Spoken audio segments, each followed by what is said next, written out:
Bili na kayo ng walkie-talkie para sa iyong safety. So, ayun, kinalikot ko itong walkie-talkie and tatry na natin. Gagamitin natin muna yung channel mode. Di muna tayo gagamit ng frequency mode dito sa walkie-talkie kasi parang pang-advance siya. Alamin ko pa, aralin ko pa siya, pero try natin to. Bibigay ko lang to kala mama, nasa baba sila, and iiwan ko yung isang walkie-talkie dito sa akin.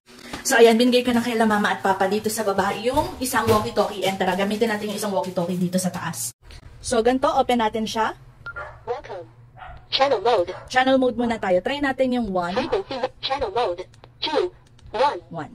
Narinig mo ako, ma? Oo, narinig mo na ako. Ay, over!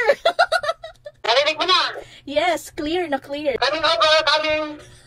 Coming over daw. So, ayan, yun yung... Coming over. Yeah. Okay na. Over. Pag magsasalita kayo, pindutin nyo to. Halimbawa, ganito. Hello, ma. Hello, coming over. Over, hello. Bili na kayo ng walkie-talkie para sa iyong safety. Tama. So, ayan, ganun nag-work itong, pag hindi nyo siya gagamitin, pwede nyo siyang ilagay dito para siya ay nag-charge. Ayan. Yes, so i-charge muna namin pareho to, tapos mag-upload na lang ko ng hiwalay pa na video kasi wala lang nakaka-amaze, di ba? So, hindi nyo na kailangan gumastos, hindi nyo na kailangan mag-load, hindi nyo kailangan ng signal.